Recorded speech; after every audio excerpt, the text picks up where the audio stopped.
mauulit man ang lahat, hindi po ako magdadalawang isip na piliin muli ang role na ito. Kulang po ang 31 taon para magpasalamat sa inyo kung mauulit man ang lahat. Okay. Mga kwentong totoo, mga salamin ng sarili ninyong buhay na nagbigay ng aral at panibagong pag-asa. Kami po ay tagapaghatid lang ng mga kwento. Kung mauulit man ang lahat, hindi po ako magdadalawang isip na piliin muli ang role na ito. May 1991. Mayo.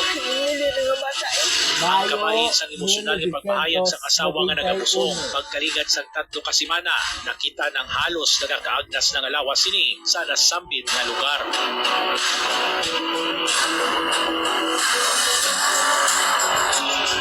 Nobyembre 6 sa Balita, in-hostage sa 33 anyos ka lalaki ang iya 68 anyos ka Iloy kadhanong katuig ka bata sa barangay Limatli, Pasig City. Ang suspect na si Lester Pagkalipang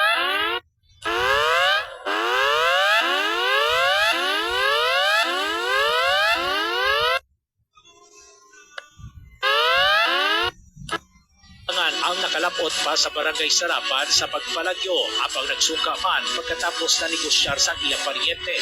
Paano pa ako nagandang siya? Ito mga pasiwa ka lang kita nyo. Ana ka nagabukutyo kung akong magsulay-sulay sa palapok na mo. Ang kabahin sa payag sa suspect na si Lester Pagkalibangan.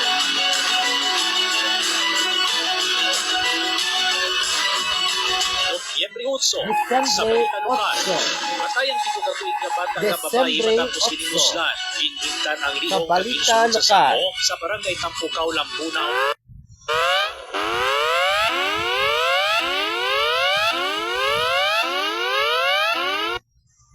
Iloilo, suno sa lola nga si Dolsora Luzares. Naglisensya sa iya ang iapo na mapauli sa ila balay sa tabuklang sang karsada. Pahayag niya na tingala siya nga wala na makabalik si Bibi. Kabangdanan niya ginpadulungan niya ini sa ila balay kag didto na nasapwan sa sulod sa CR.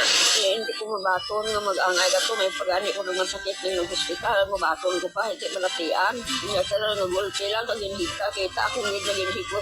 Tandali o kumaka. Ang kabahin sa pagpahayag sang lola sang biktima.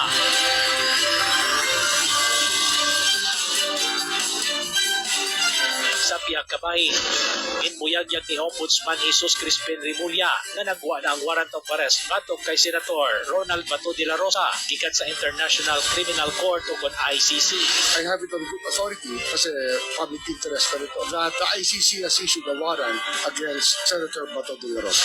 Ang kabahin sang konfirmasyon ni Ombudsman Rimulya, umalin sang nabuyagyag ini, wala na nagpakita sa Senado si de la Rosa kag napasdawan nga depensahan ang 2026 budget sa Department of National Defense.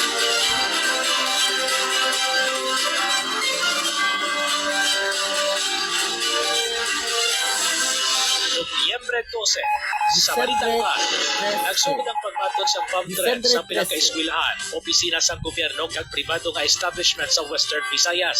Sa record sa Police Regional Office 6, 73 ang na-report sa bulan lang sa Nobyembre na nagresulta sa kanselasyon sa klase.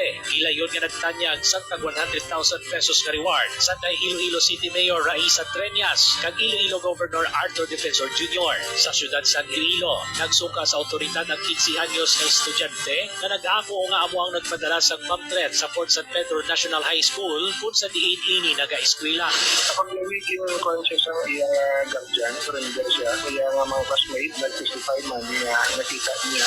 Ang kabahin sang pahayag ni Iloilo City Police Office Director, Police Colonel Kim Ligada, samtang sa probinsya, ginsungka man sang iya utod ang dispatcher kag vlogger sa panwasang uton na among nagpadala sa bomb threat sa Uton National High School. Kaya wala nga nag-out of my life. Hinantayo ko naman sa viral. Hindi mo pinahihal ng Tagalog na. Hindi mo yung mga Tagalog. English ko naging butang niya ma'am sa Tagalog. Ang pahayag sang sungi na suspect na si alias Tuto, upod ang iya utod.